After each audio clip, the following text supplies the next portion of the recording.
I'll make something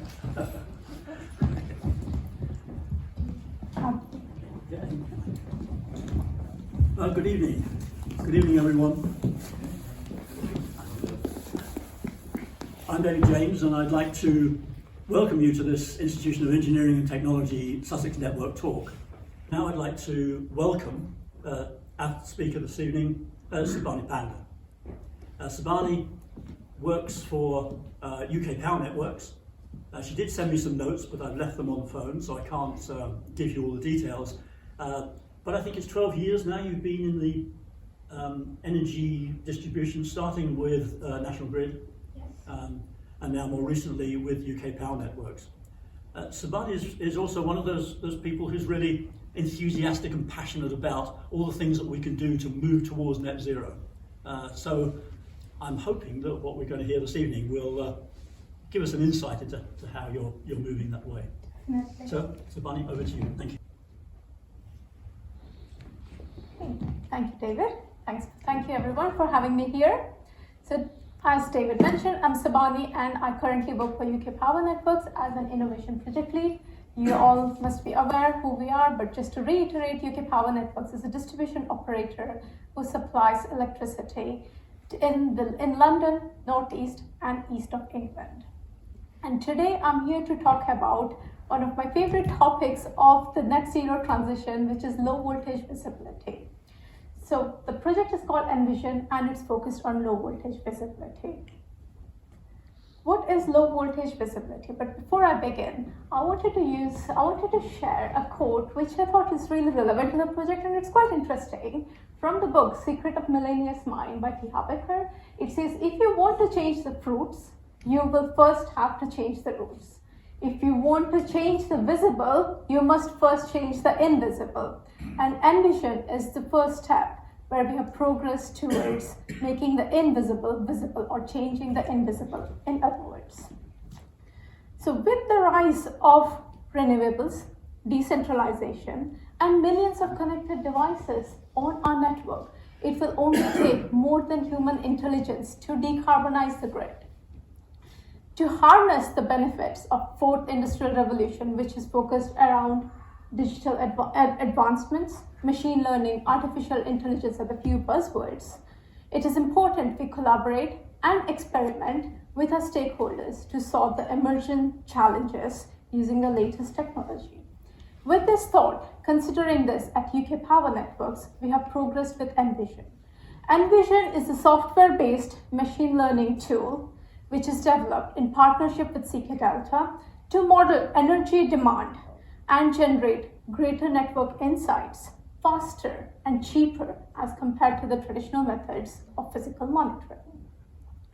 Envision brings together the power of artificial intelligence and our own data, network data, asset data, which we'll go through in details, combining the power of artificial intelligence and our own data to enhance the visibility of our low voltage network.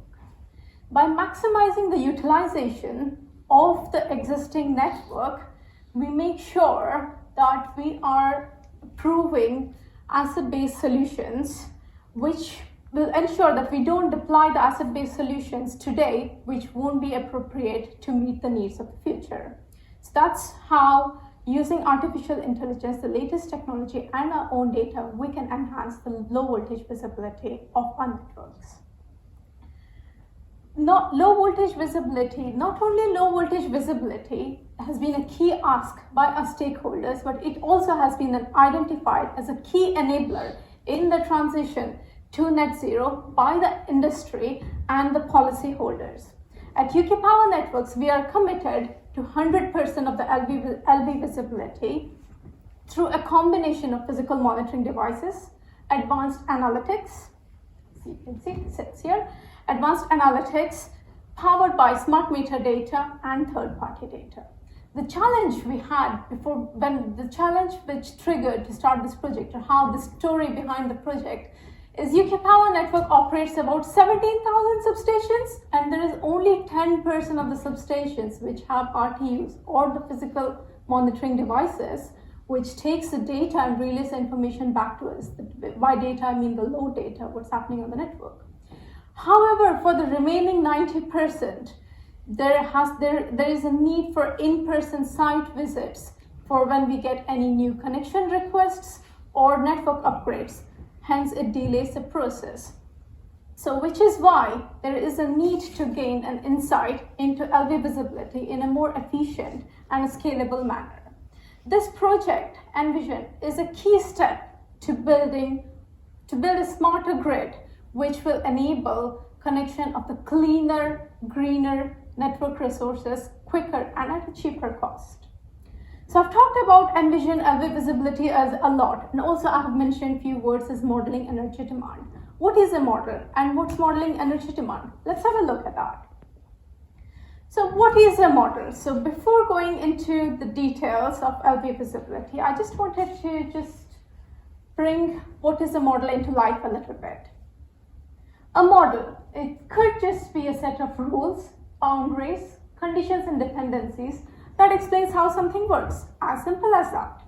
Or it could also be a piece of software, like the one in the picture. So the person standing in this picture, for a moment, let's think it's a child, a little child who is stood in front of a box, which is a piece of software. And from a child's perspective of how something works, it could be possible the child thinks there is a person who is sat behind the door. All I got to do is knock at the door, ask for something I need, get it, and give some cash.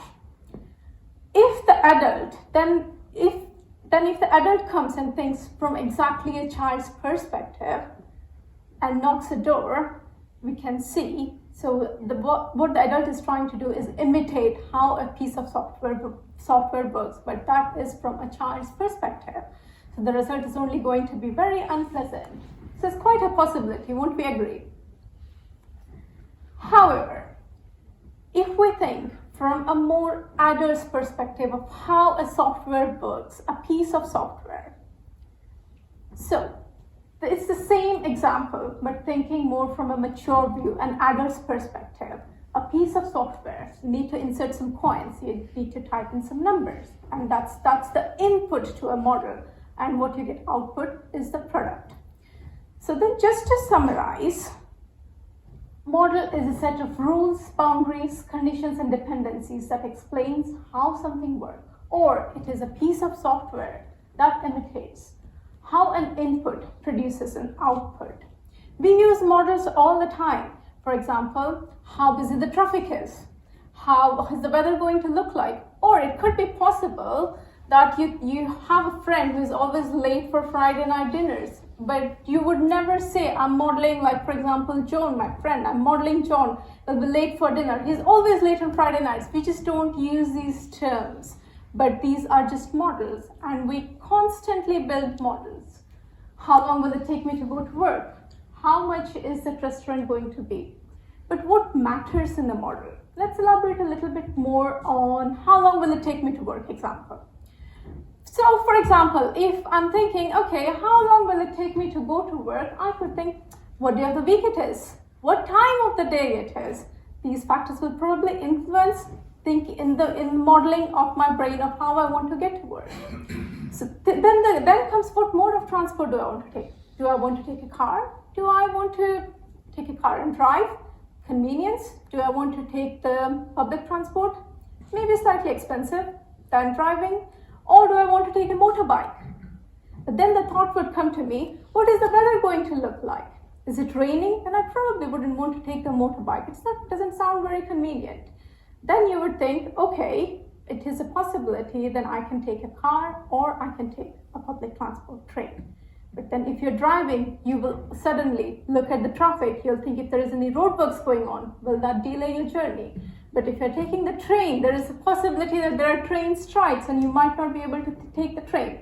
So all the brain is trying to do with all of this is trying to get to the same outcome, leaving the house and going to the work. But it's weighing what is more important, whether convenience, whether it's time, or whether it's the cost, what is more convenient. So sometimes convenience matters. Sometimes I think, oh, today I probably will take the train because I've got a lot of work to do and I can use that commute time to finish a lot of work. So there are two things when put together makes a good model. What is one input to the output and what weighs more. So combining the two gives us a good model. Would we agree to that, everyone? Yeah? Okay. So then that is just a quick snapshot of what a model is. But then what I'm here today for to talk about is modeling energy demand.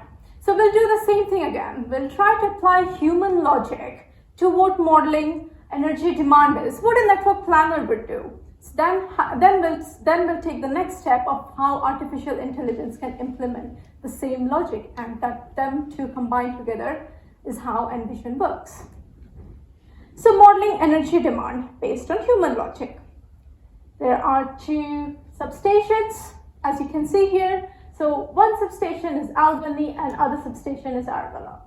And we can see there are customers of 20 and 30 customers each. And the load is as on the screen, and the load for Albany, I'm going to take that as an example, no favorites here, because it's on the top, and the load for Albany for the 5th, 6th, and 7th are 130, 131, 129, and similar for Arabella. If I were to ask you a question here, and saying, based on the information that you see on the screen, what do you think could be the load for Albany on the 8th of July, 807?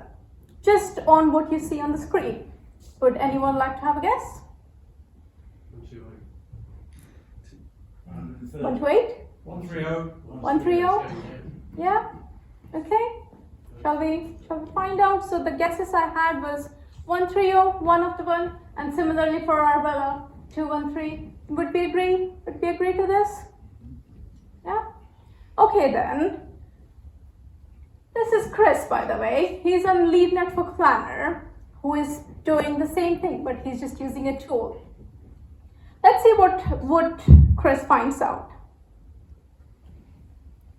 This doesn't look like, we had a guess that it's going to be 130 for Albany, but it looks like it's 196. It's a little bit different to what we guessed. Can anyone think why that could be? Yeah? Temperature difference, they put air conditioning on or heating. It's a variable. Temperature is just another variable. Any other? Yeah? It's the weekend. Ian has definitely seen my slides before, looks like. Weekend or weekday? Weekend or weekday? Very good guess. Weekend or weekday, that probably matters as well. So you can see that the more and more information we can provide, the more accurate the results are going to be. So now if I tell you, for Albany, which has got 20 customers, and it's a weekday, or it's not a weekday, you probably will be able to give me a better response to that. Yeah? Shall we see what Chris found out? Chris does agree with us indeed. Well done, everyone. So then, let's see if Chris were to sit down at his desk to estimate the load for all the 117,000 substations we have got. But before that, 117,000, and you see the variables are only increasing and increasing. So if Chris were to sit down at his desk and estimate the load for all 117,000 substations and all the data, we have got roughly about 1.3, maybe more million data points. And for 8.3 million customers that we supply. This is probably inevitable what Chris has done. Anyone of us would probably have done the same. But then, this shows the need, the clear need for an automated solution which can imitate the human intelligence by implementing a decision tree to reach to a desired outcome. But what is a decision tree? This is exactly what we did a little while ago. Let's picture it together so then we can understand it a little bit more. So decision tree. So when we were trying to estimate the load for a substation, in this case I've chosen Arabella, which has got 30 customers and a weekday. So we can guess, we can easily guess, but if we were to use like a simple logic, then we would say that what we want to get to is a station load. So hence it's at the top, the station load decision tree. Then the number of customers, they do matter. Oh, load here, yeah. And then the factors we consider were a weekday or not a weekday. So based on this logic, you can see how the decision tree works. Load, customers, next attribute, weekday, weekend, and that is how you can estimate the load using various different variables. This is exactly what Envision is trying to do, but it uses machine learning or artificial intelligence. It uses the combination of machine learning and artificial intelligence. It takes the input data, it performs data quality checks to see if there is any missing connections. For example, one of the interesting facts I found out during the project was there was a postcode which was connected to a transformer, and the postcode was indeed a correct postcode if you look on the Google Maps, but it was mapped to a tree instead of a transformer. So we do get some sort of like data quality mismatches as well, because it's a very old data, legacy data. So that is what I mean by data quality checks. It takes the data, it performs the data quality checks, execute the models, validation, output. We have recently completed the machine learning models for all our transformers, for both ground-mounted and pole-mounted transformers, which uses a broader data set to provide us yearly, monthly, and half-hourly estimated loads across all substations in our network. However, is the information accurate? No. The information is not 100% accurate, but we are using an industry standard, which is mean absolute percentage error, to measure the prediction accuracy. At present, today, the accuracy is about 83% accuracy.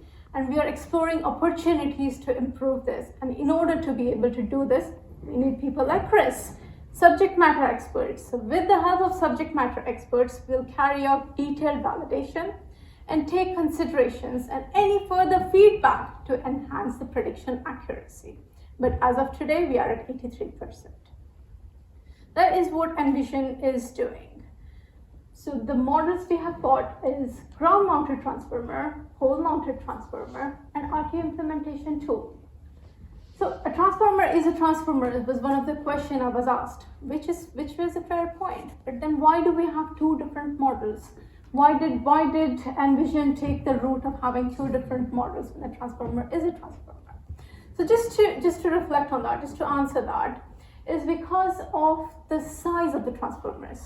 Ground-mounted transformers are usually like between 300 kV up to 1500 kV. With pole-mounted, it is very minimal. The highest pole-mounted we have got on our network is about 50 kVA.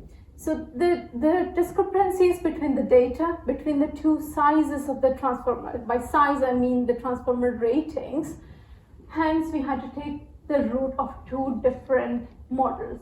And also ground-mounted transformers, we have got like a very good RTU coverage. RTU is like a ground truth, which helps the model to learn. But for pole-mounted transformer, we don't have a lot of information. So we just try to combine the two.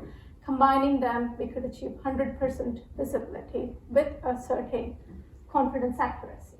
But then that brings me to the next one, which is RTO implementation tool. So why did we need an RTO implementation tool? Like I said, for ground-mounted transformers, we had really good coverage of RTUs, but for pole-mounted transformer, we did not. Which means at certain places, the model was 100% accurate, where we had RTUs, but there were certain places where the model was really struggling, about 30%, because it did not have any data to learn from. It was probably using more like a child's perspective than more of an adult's perspective. That's where the model was struggling a little bit. So hence the model is telling, okay, maybe we need to install like targeted reinforcement or targeted installation of physical monitoring devices for the model to learn. There were also some certain positions in the model output where the model was just lucky. It was predicting really good, but the question was, is it reliable? Will it predict correctly over time? So to trial and error, it's just a trial and error for those the model could be 100% accurate, or the model can perform better. So that is another location where the model wanted us to install RTU. But then that is not the only aim of RTO implementation tool. The RTO implementation tool will give the business an idea of where the model thinks, from the model's eyes, where there is need for physical monitoring installation. But that could vary with business priorities. So we just combine the two and we have got a targeted approach, combining about 25% of our substations will have physical monitoring devices for now, and then will progress as they go, but the remaining will rely on Envision or advanced data analytics, and hence we have got 100% visibility. So that's what we have done so far for Envision. So then data management framework. So managing the data, understanding the data, documenting them, and documenting the data sources has been a fundamental element of Envision. We have learned a lot through Envision during the development process. So while we have identified all the data quality issues, it was like a key opportunity. But then all the data quality issues that was raised, more than 80%, billions of records of data quality issues were fixed. So what this did was it just didn't enrich the data, it did enrich the data for all the data sources, in addition to providing a benefit to the project and improving the accuracy.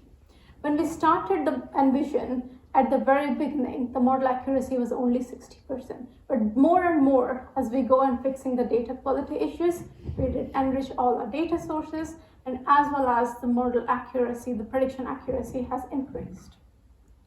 Through this, we have also established like a very secure and automated data management framework, like in data architecture. The buzzwords you're going to hear more and more is like an Azure data structure. So it's like an end-to-end data pipeline where the data just flows automatically and it's all secure. It's all encrypted. So the data management framework was also a key learning of the project. So then in the data management framework, what are the data? So a cloud, like in the picture, which is UKPN Enterprise Data Store. Cloud was built, all the data sources which was needed. These are the UKPN data sources, which is LV monitoring devices. LV monitoring devices are the newer variation of physical monitoring devices. They are just the sensors which were installed for pole-mounted transformers to learn, for the model to learn, physical monitoring devices, transformer details, our customer details. Customer details is one of the customer details, and the customer connectivity are the two most important factors which influence the prediction accuracy of the model, has been the greatest learning. We also have non-half-hourly readings, which is where non-half-hourly reading, it could be more of a commercial customers, it could be a construction site, because the load consumption is just not consistent. So that comes under the category of non-half-hourly reading. Half-hourly reading, we also have got an LCT register. The register tells us how many solar panels we have got, how many, like LCT devices, what are the solar panels, how many heat pumps, how many EV chargers we have got in different postcode areas. So all of these information have been combined together, put in like a curated enterprise data store, which can be shared with CK Delta. So what CK Delta did then, did combine various external data sources. What is the weather? Because earlier, someone has rightly said temperature does matter to the transformer load. So we need to know the weather data. We need to know the demographics data, the EPC rating, the energy ratings. Envision did also use an additional data set, which is mobility. That is the phone network provider operator. That's mainly to match the customer connectivity. So all of these data sets combined, there are about like 12 data sets. In total, there are 14 data sets which have been combined together, and all the models, as mentioned earlier, were built. And once the model was built, all the data was shared back onto an enterprise data store. So once it's there in the enterprise data store, it can be used by various different teams. Smart grid, connections, and various, I'm not going to go into the details of different tools for different purposes. So what is the power of the data? Now that we have got this output data, what do we want to use it for? What can this be used for? Model output data. We have the yearly, monthly, and half-hourly data. So what this output data will do, it will ensure our network planning and smart grid teams can answer questions as where can they procure flexibility? Where are the constraints? Where can the network constraint be elevated? Where do we need to invest so we can ensure we are not a blocker to decarbonization? How heavily the transformers are utilized. So once you know how heavily the transformers are utilized today, or in other words, it can be what is the headroom available and what is the load utilization looks like. So that will inform you in the future what could be a right size, what is the right fit of the transformer, where you got to when you're planning for an upgrade. So it's giving you lots of early insights so you can plan quicker, connect quicker, and not be a blocker to decarbonization. Model metadata, so when we have lots of data everywhere, it is always important we ensure the quality of data. So the confidence accuracy, which I mentioned earlier, that falls under the category of model metadata. Data catalog, there is just data everywhere, but we need to know what each data means. We need to be able to have a dictionary where we can go and look if we are stuck. So that's what the purpose of data catalog is. And all the documentation, how we did the validation, how a network planner did the validation. What are the when we improve the model, we want to make sure we do all the validations quite regularly so we can ensure the model is robust. And visualization tool. Why the visualization tool is important? Because the visualization tool will give us an overview of what the network area looks like, what does London look like, and what does this SPN looks like, and what EPN looks like. So these are the snapshot of how utilized our transformers are in the 3 network planning areas. Once we have all this data, we'll have a dashboard which will help the network planners or on network planners to carry out the planning, and also we aim to publish this data onto our open data portals. As you might be already aware, we have got an open data portal and we've already started publishing where our substations are, where the overhead lines are, and we have recently published as of last week how utilize the network utilization as well. But once we are going through a data triage at the moment, and once Envision data is available, we will publish the data onto our open data portal to the public. So this brings me back to where I started from. If we want to change the invisible, if we want to change the visible, we must change the invisible. So this is how we are changing the invisible. We are using artificial intelligence to change the invisible. Can I interrupt a minute? This brings me What are the to green questions. squares there, and what are the red squares? Right. So the green squares is where there is capacity on the network, where we don't need reinforcement or we don't need to elevate any network constraints. But red is where the network is utilized and we need to start thinking of reinforcement sooner. And are those over a long period of time? Not all of them are long period of time.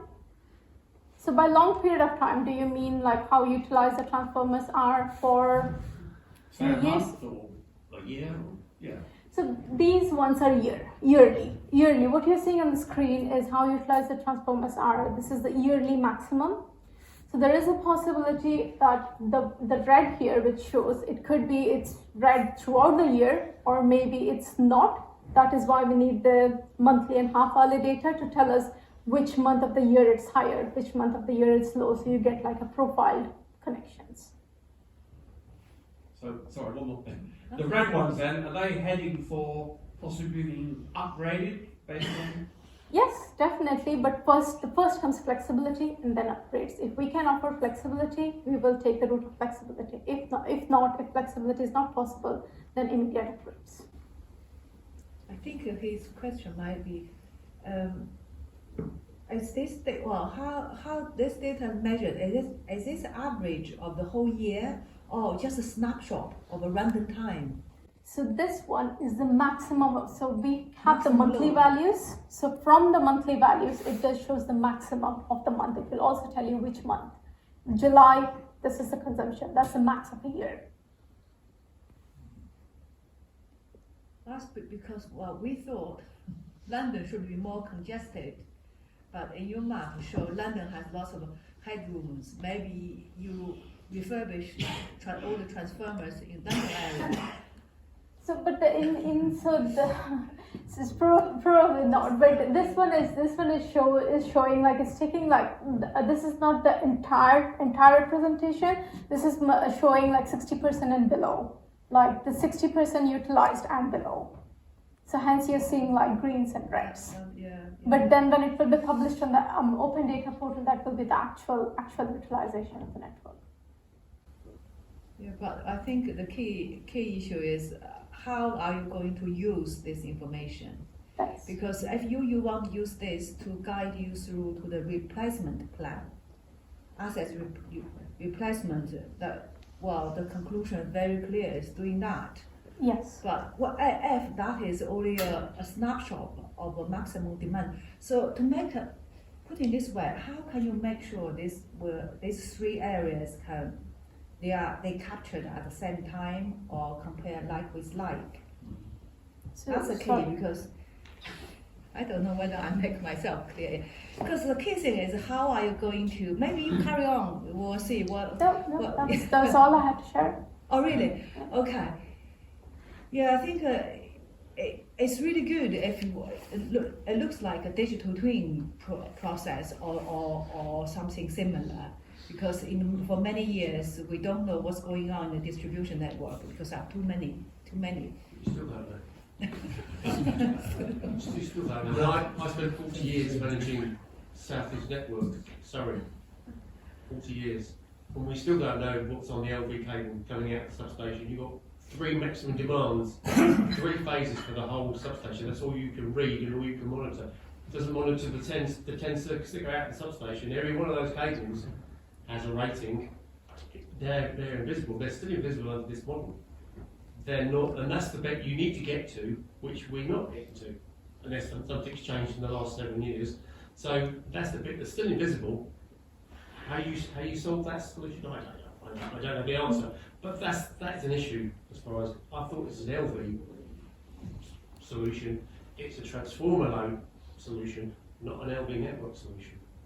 I don't think. Yeah, so I think the question is your model just modelling transformers? Yes. Or it is transformers. It is not transformers modelling only, it's not modeling for cables. Okay. The next step would be cables. Yeah, okay, that explains. Right. I mean that is a can of worms that someone's got to open at some point with CO2 and solar and heat pumps and electric cars. Someone's got to open that can of worms soon.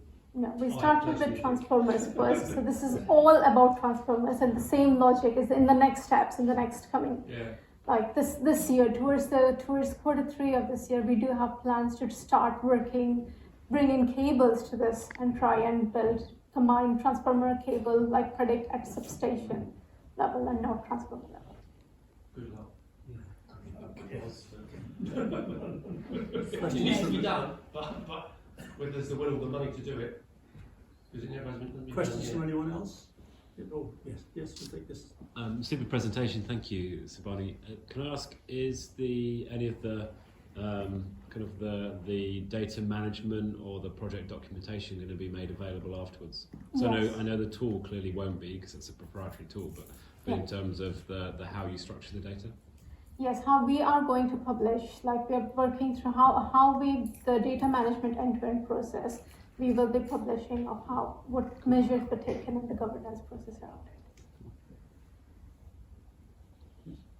it. It's a general question which anybody dealing with modelling at all, and that is, how do you judge, or what measure or what criterion do you have for the quality of the data you've got? How reliable is the data you've got? So, and it'll change with time as you take measurements. So how do you judge the quality of the data? So to measure the quality of data, so it's like accuracy is the statistical mean absolute percentage error.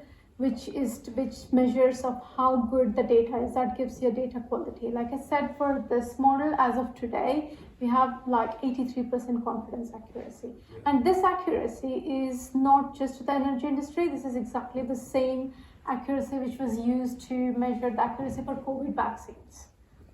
Okay. And to the other question you had, how we when the data is changing and how we can ensure that we maintain the quality. So we aim to refresh, for now, at present, we aim to refresh the model every month. So all the new upgrades, all the new data which comes onto the network goes into the model and the model gives output. So this end-to-end process will be refreshed once every month. Eventually, we aim to refresh every 15 minutes. Okay, so one month frame. Yeah. Yeah.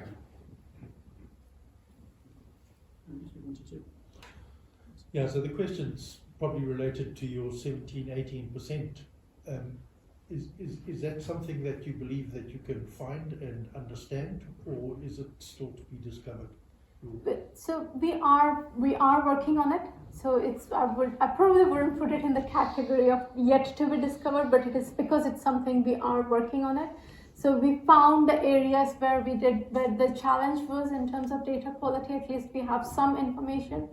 So we fixed a lot of data quality as we throughout the project, but there is still a lot more to do. At least we have more. So we have this is a two-step plan, I would say, to answer your question. One step is probably installing physical monitoring devices so the model can learn, and the second part is what happens from the model outputs, what we can learn. So we get network planner to do some validations where there is data, is the customer mismatch wrong? So that process is a bit manual at the moment, so taking a little bit longer, but we aim to bridge the gap between the two. So if we can automate, we will. Otherwise, if it is manual, we will still carry on with the validation process to fix all the data quality issues.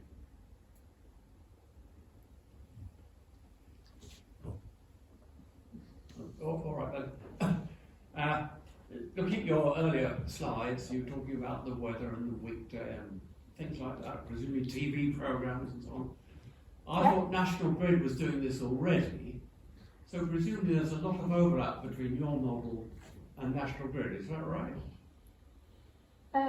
So National Grid, I'm not really sure about what do you mean by overlap between this and National Grid. So yeah, I do see, but National Grid does that at a very high voltage level where you have got a lot of visibility.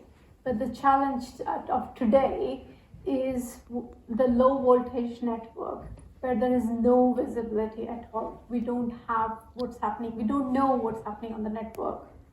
I accept what you say, but the effort you're putting into your model and listing those variables and the data, well, forget the data for a minute, but the variables, surely a lot of those are the same as the National Grid are using, and they must have a lot of experience in this area. So the LCT data, for example, or what is happening at a customer level, at a very household level, yeah. National Grid wouldn't have all the information. So it is the DNO who provides National Grid with what's happening, the information with what's happening in the low voltage network. For example, I can give you a generation instance. So National Grid at present takes the information from the DNO or the future DSOs of 100 megawatt and more.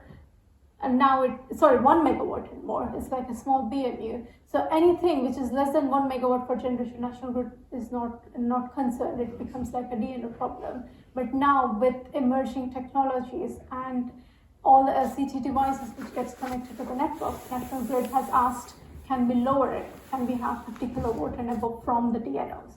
So DNO still provides this information to National Grid. National Grid have high voltage level because they have a total. Right. You may consider this the overlap. I think from the quantity point of view, it's overlap because, for instance, National Grid probably only have one 400 kV substation. Right. National Grid know that, but National Grid does not know the breakdowns.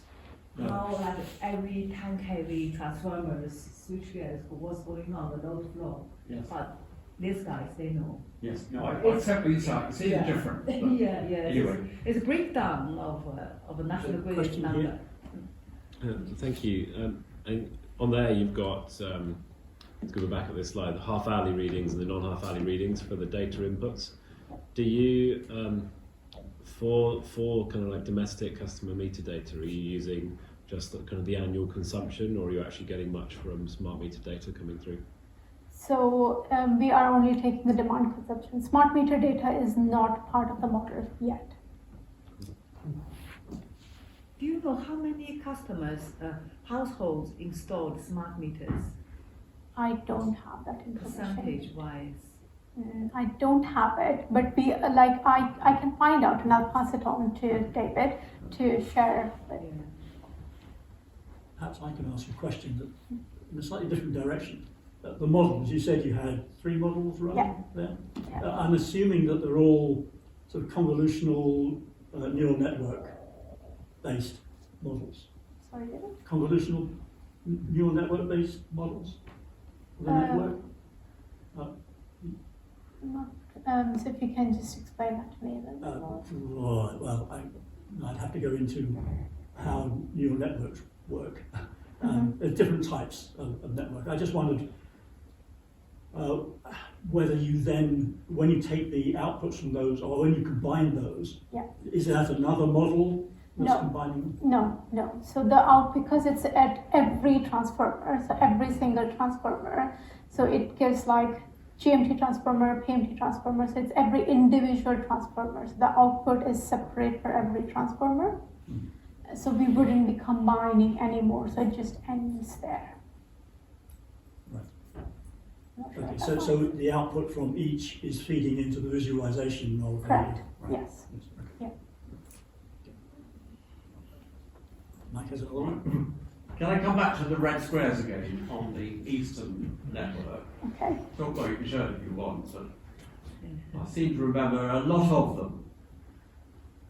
And to a layman or semi-layman, it looks like they should be a bit worried. Now you were talking about flexibility.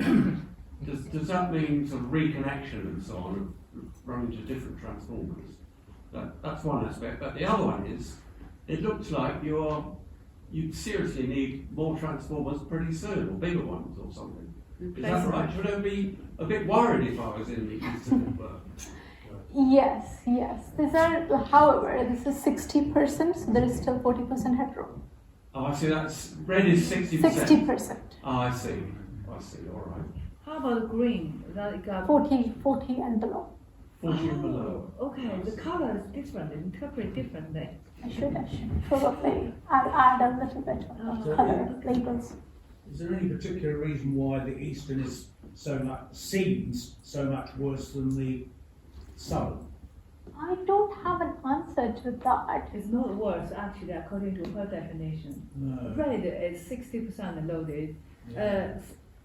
Yeah, like you see when it's red, there's different shades of red. Only the darker red is what I would be worried about. That's nearly 100%. But the lighter reds are about 60%, and greens is below. Shades of red. Yeah, okay. It's just too many dots. Yeah. It's color scheme. Shades of good. Shades of grey. Yeah. Just okay. So if you're a dark red substation, Yes, you're nearer to 100%. correct. So what happens when you get to 100%? Do you just cut off that area of customers, or? No, because most of those PTs are pretty much about 130%. 130. Well, all right, but when all right. So are you always fairly confident that you won't have to cut off a given area because you can already put in more? No. So 100% isn't 100%. All right. I think the gentleman was asking if you could describe what flexibility is in terms of Yes. low voltage networks. So that I can tell you a little bit more. So what, like before, even if it's 100%, like I said, the values that you see here is the yearly max. So then if you think from January to December, if it's in July, it's red, but if it's green for the rest of the year, so we'll try and contract what's happening. Can we, if it's like an industrial, can we provide like load from somewhere else, or what time of the day can be contracted, ask them to use it separate time of the day, where the consumption is a little bit lower. So this is what flexibility is, and this is what we would offer first. And then if that still doesn't meet the purpose, and then if we see it's red throughout the year, yes, that goes on the list for reinforcement immediately. That's right. Greg? Great, sorry. It looks like the transformer density in the East Anglia region is much greater than in the southeastern region, which feels strange given that the population density is much higher the other way round. Yeah. Is that the right interpretation, and why? I'm not really sure about that, but I'll probably take that again as a question, and I will find an answer from our network planner and present today. Yeah. What is level of this data come from? This one is 11 kV 11 kV, the all 11 kV. and lower, so you can select different voltage levels to what you want to analyze. And all this data, they are captured on the same day. This one is what you're seeing on the screen is the yearly max. Is the yearly max. So it won't be the same day, but once published, you will be able to tell which month that data corresponds to. So that every one of them, they are yearly max. They are yearly max, but we will have the data for monthly and half hourly, which at this point in time, we're not sure if we want to publish to that granular level, if it will benefit. Thank you. Another question from me. You're talking about essentially a research project here. Is it now being used in anger, or when will it be used in anger by your network planners? Network planners have started already using. So the first step which this was used is when they started doing the network planning, the reinforcement planning for the upcoming years. So this is the output where we don't have the LP visibility. This outputs from Envision was used to assess how the reinforcement plan is going to look like. And it was also, for this year, it was also cross-verified by a network planner who did the manual calculations, and the result were about nearly 100%, 96% match. There were only 3 substations which did not match the network planner's assessment, but it has already in practice. So we are the visualization tool at the moment is not 100% ready, which is we are working on. From April onwards, we make to the dashboards will be ready next month. So for now, it only just shows the yearly max, and for half hourly, you just have to use spreadsheets, but eventually it's just a dashboard. The Open Data Portal, is that anticipated as a tool for the industry or the consumer or both? Anyone, it's open to. And how would the consumer use it? So it is like if you go to the UKPN site and you type open data, so it will just show you like a graph like Google Maps, like you would use Google Maps, and then it will tell you where whatever data you need. But you're not anticipating that as a result somehow the consumers manage their consumption better or something like that? No. But you will but before coming for a connection request, you will be able to know where you want to connect, where can you connect, sure. And what is your chances of connecting. Mike has another question. If I was the distribution planning engineer for these transformers, the diagram in the middle, LPN, London, that's a yearly maximum, is less than 40% for all those green squares. Does that mean I've been a bit extravagant, but putting in too much copper compared with the one on the right? What I'm going to do, Mike, I'm going to take this back, and then if I'm allowed to at this point in time, I'm going to take an accurate snapshot and give you color coding, and then these are the 3 things I'm taking in action, which I can pass on to David, which would probably... I suspect these are more sort of indicative for illustration purposes than rather real than data real that you can compare. So, sorry, aren't these real figures? It's real, but I'm not sure that. Yes, these are real, but these are for the presentation purposes. These are the snapshots I took in August So these are not as what it would look like today. Are they all August, all three of them? All three of them are August. And they represent a year, a peak over a year. Peak over the last 3 years. Peak. Over the last 3 years. Well, I still repeat my question. It looks like I've over-provided on the middle one, and I've cost everyone too much money. Maybe the pictures are misleading, and I can send you the accurate ones. But yeah. But just a general flavour of it. Anyway. It's not, even in the UK, our maximum demand is not in summer, it's in winter. All right. Yeah, August definitely is 12 from Doesn't 1 explain year. the difference. Yeah. But it's over a 3-year period. It's, But, only the peaks. I can't explain this, but August is not peak load. no, all right, I understand that. Yeah, it's in winter Yeah. All right. in the UK. Yeah. Anyway, But then you so- will be sorry. able like. But So that was the last 3 years. So that was pandemic yes. in the middle, In the where, middle. Yes. where offices were closed. Yes. So we were too scared to use electricity. But then you would like, but then if once the data is published on the open data portal, you will be able to see that probably will give you more accurate of what's happening now as of today. Because Envision is an in-year model, it doesn't tell the future, it tells what's happening year to day. So all this overview will be made available to the public to use. But these are for illustration purposes. And this was taken when the project was halfway there in August, and I haven't updated because the visualization tool is still in process. Okay, any other questions from anyone? No.